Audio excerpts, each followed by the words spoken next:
अब खबरें विस्तार से। कौशांबी से बड़ी खबर आ रही है। समाजवादी पार्टी एसपी पर छेड़खानी के आरोप से जुड़ा पूरा मामला 3 सदस्यीय जांच टीम पहुंची कौशांबी। ब्रिजेश श्रीवास्तव के घर पहुंची जांच टीम। एसपी ब्रिजेश कुमार श्रीवास्तव से पूछताछ। महिला फॉलोअर का भी दर्ज होगा बयान। महिला ने लगाया था छेड़खानी का आरोप और बाद में ये महिला अपने बयान से पलट गई। ब्रिजेश श्रीवास्तव के घर जांच टीम पहुंची है।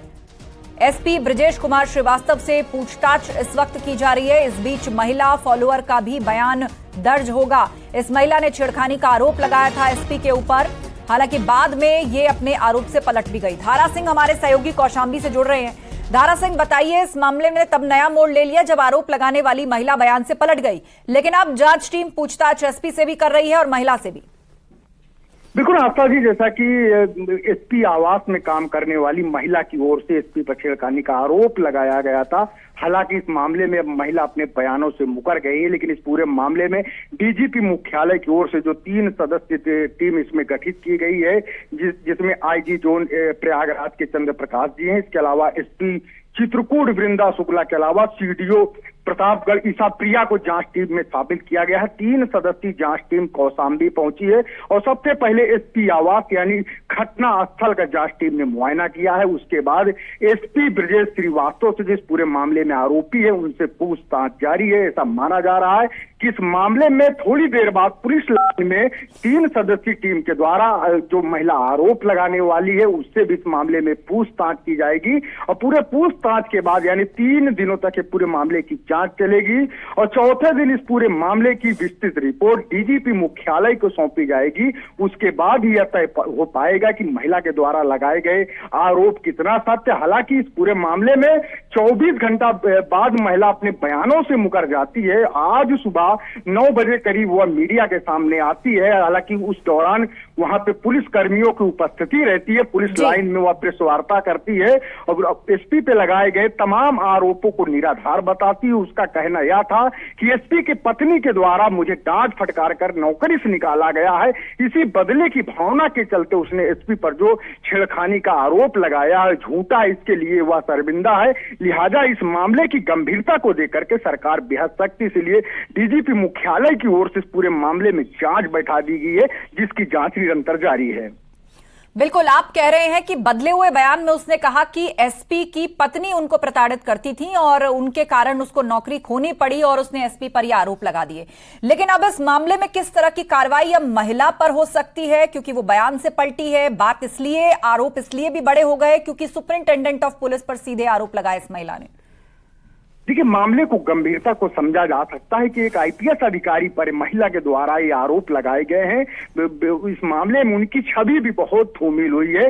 तो जांच के बाद साबित होगा कि जिस तरह से महिला अभी मीडिया के सामने आकर अपने बयानों से पलट रही, क्या जांच टीम के सामने वह क्या बयान देती। अगर वो अपने बयान से पलटती है तो निश्चित तौर पर इस मामले में पुलिस की ओर से एक्शन लिया जाएगा। महिला पर मानहानि के अलावा 182 की भी कार्रवाई की जा सकती है। किसी एक जिम्मेदार अफसर पर यानी आईपीएस अफसर पर इस तरह के बेबुनियाद और निराधार आरोप लगाना, उनकी छवि को धूमिल करना, तभी जांच का पार्ट है। जांच रिपोर्ट में क्या कुछ सामने आती है।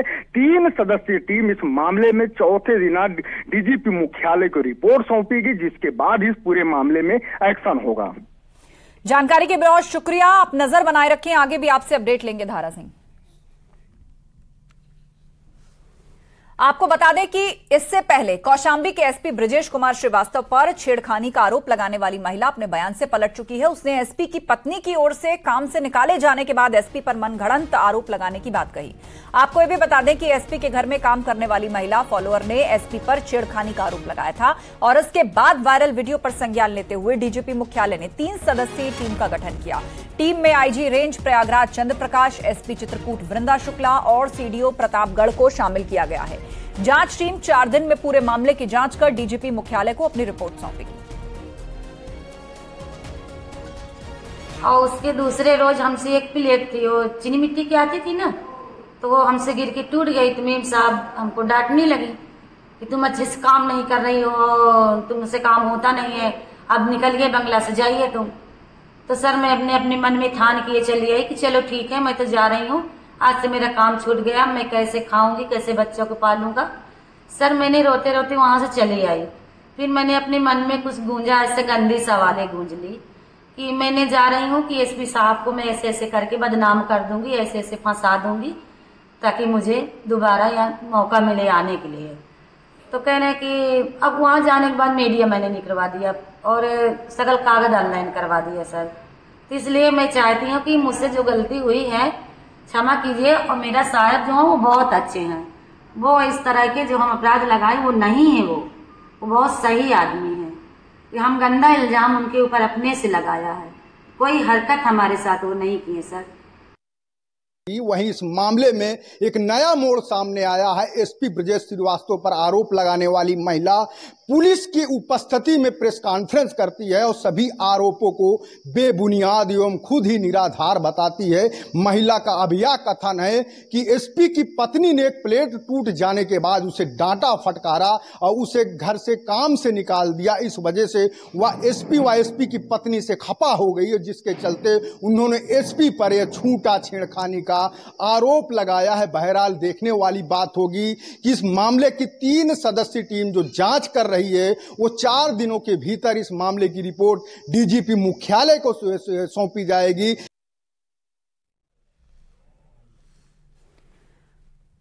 खबरों में आगे बढ़ते हैं। दिल्ली में केंद्रीय मंत्री स्वास्थ्य मंत्री मनसुख मांडविया ने हाई लेवल मीटिंग की है और यूपी बिहार में हीट वेव के हालात को लेकर इस बैठक में चर्चा हुई है। बैठक में नीति आयोग से doctor Paul, DG ICMR, IMD DG और एनसीडीसी के अरोड़ा इस बैठक में शामिल हुए हैं और चर्चा इस बात को लेकर हुई है कि नॉर्थ इंडिया के कई राज्यों में जो हीट वेव सिचुएशन बनी है, खासतौर पर यूपी बिहार जैसे राज्यों में, उसे लेकर ये हाई लेवल बैठक हुई।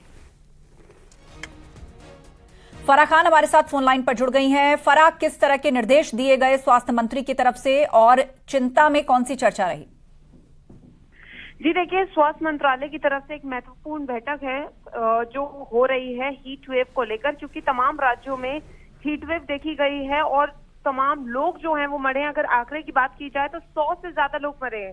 ओडिशा की बात की जाए, यूपी की बात की जाए, बिहार की बात की जाए, और इन स्पेसिफिक राज्यों में जो है लगातार लोग जो हैं वो बीमार होते जा रहे हैं। तो क्या तैयारी है, क्या समीक्षा है, उसको लेकर ये पूरी बैठक हो रही है, जिसमें मैं आपको बता दूं एम्स के डीजी, आईसीएमआर के डीजी, एम्स के डायरेक्टर, सब तमाम लोग मौजूद हैं जो बैठकर ये चर्चा कर रहे हैं कि किस तरीके से तैयारियां होंगी। और सबसे महत्वपूर्ण बात यह है कि अभी हमारी मौसम वैज्ञानिक से बात हो रही थी तो वो कह रहे थे कि उत्तर प्रदेश में अभी 2 दिन तक जो है वो इसी तरीके से हीट वेव परेशान करती रहेगी।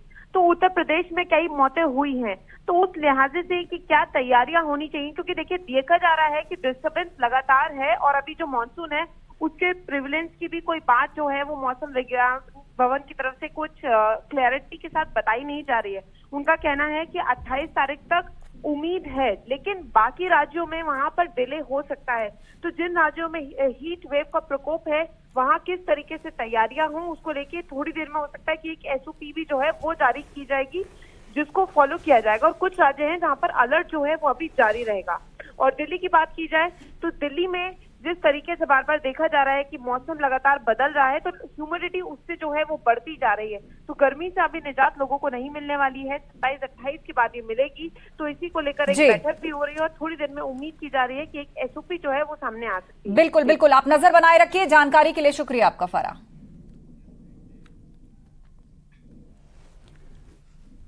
वहीं मुख्यमंत्री योगी ने आज अंबेडकर नगर को 1212 करोड़ की योजनाओं की सौगात दी है। कई प्रोजेक्ट्स का लोकार्पण और शिलान्यास किया है। सीएम योगी ने जनसभा को संबोधित करते हुए केंद्र की मोदी सरकार की 9 साल की उपलब्धियां गिनवाई और इस दौरान सीएम योगी ने कहा कि देश से आतंकवाद, नस्लवाद और माओवाद अब खात्मे की ओर है। सीएम योगी ने कश्मीर से 370 हटाए जाने का जिक्र किया और कहा कि पाकिस्तान के हालात को लेकर भी कटाक्ष करते हुए वो दिखाई दिए।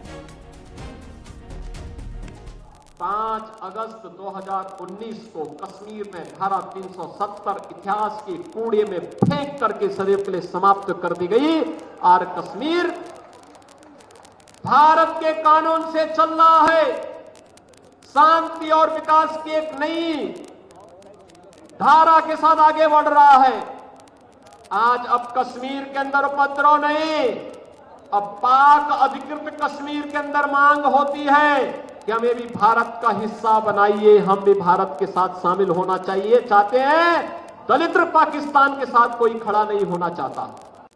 आपने देखा होगा ये वही भारत है कोरोना कालखंड में जब दुनिया पस्त थी, फ्री टेस्ट, फ्री उपचार, फ्री वैक्सीन, 220 करोड़ वैक्सीन की फ्री डोज भारत के नागरिकों को प्रधानमंत्री मोदी जी ने दी। 80 करोड़ लोगों को विगत 3.25 वर्ष से फ्री में राशन की सुविधा केवल भारत दे रहा है, दुनिया के अंदर कोई नहीं दे रहा। लेकिन पाकिस्तान के अंदर 1 किलो गेहूं के लिए, 1 किलो आटा के लिए कैसे छीना झपटी होती है, गली मोहल्ले में आप देखते होंगे बहुत बार। और यही दृश्य आज पाकिस्तान के अंदर देख रहे होंगे।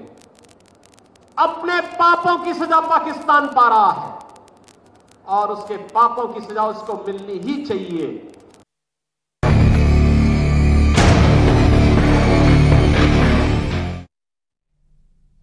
गोरखपुर को सीएम योगी ने दी है करोड़ों की योजनाओं की सौगात। यहां पर 2604 करोड़ रुपए की 727 परियोजनाओं की वो सौगात देने जा रहे हैं। साथ ही जिले में हेल्थ इंफ्रास्ट्रक्चर को मजबूत करने के लिए मुख्यमंत्री योगी 7 सीएचसी पर हेल्थ एटीएम का भी लोकार्पण करेंगे। और इसके बाद महंत दिग्विजयनाथ पार्क में आयोजित कार्यक्रम में सीएम योगी एक जनसभा को संबोधित करेंगे।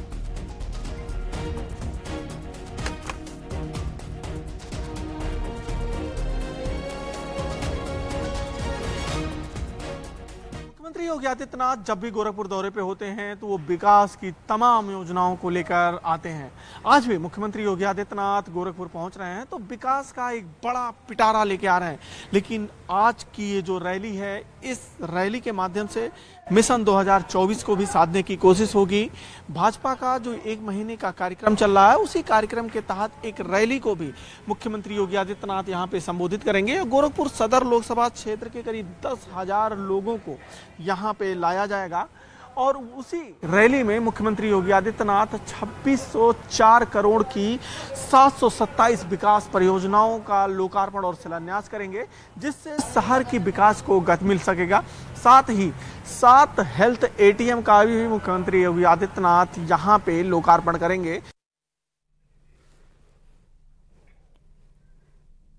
और यहां रुकेंगे एक ब्रेक के लिए, जल्द होंगे हाजिर, कहीं मत जाइएगा। ये है न्यूज़ 18 नेटवर्क। आप देख रहे हैं न्यूज़ 18 उत्तर प्रदेश उत्तराखंड।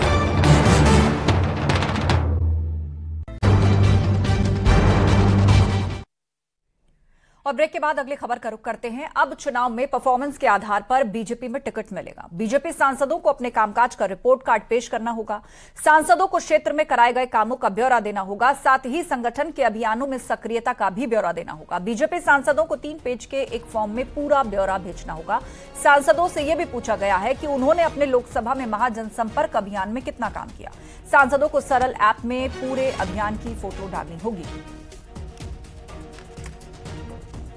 तो आने वाले लोकसभा चुनाव में खराब परफॉर्मेंस पर सांसदों का टिकट कट जाएगा। मिशन 2024 के लिए बीजेपी ने स्पष्ट कर दिया है, काम करके दिखाओ तभी टिकट पाओ। 3 पेज के फॉर्म में हर सांसद को ब्यौरा देना होगा कि उसने अपने संसदीय क्षेत्र में क्या कामकाज किया है, महाजन संपर्क अभियान में किस तरह का कामकाज उसने किया है, और उसी परफॉर्मेंस के आधार पर बीजेपी तय करेगी कि सांसदों को टिकट वापस देना है या उनका टिकट काटना है।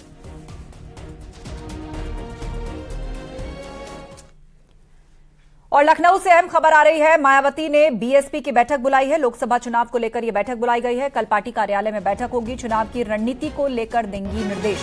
मंडल और जिला स्तर के पदाधिकारी इसमें शामिल होंगे।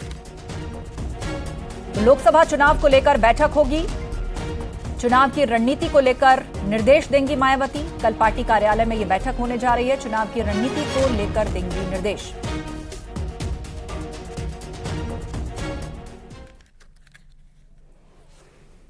उधर बसपा ने 23 जून को पटना में होने वाली बैठक में नहीं बुलाने पर वार किया है। बीएसपी सांसद मलूक नागर ने कांग्रेस के साथ बीएसपी के गठबंधन पर कहा है कि राजनीति संभावनाओं का खेल है और बिना बीएसपी के कोई भी गठबंधन सफल नहीं होगा। उन्होंने यह भी कहा कि गठबंधन को लेकर फैसले लेने का अधिकार केवल मायावती को है।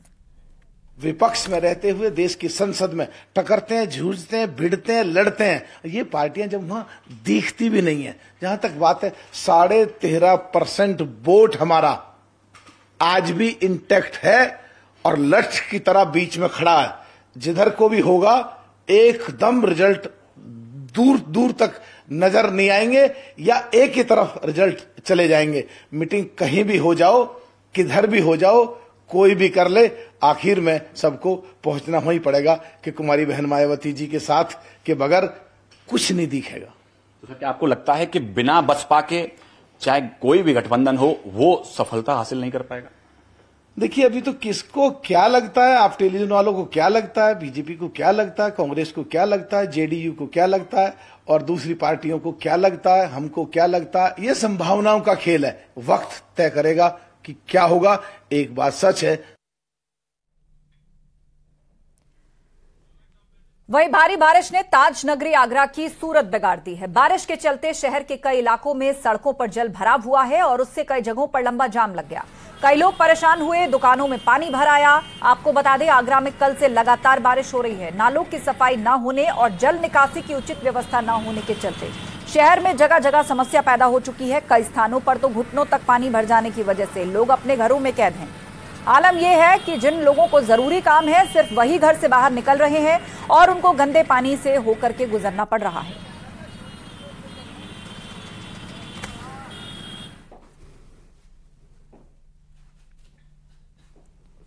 और इसी के साथ रुकेंगे ब्रेक के लिए। खबरें लगातार जारी हैं, आप बने रहिए हमारे साथ।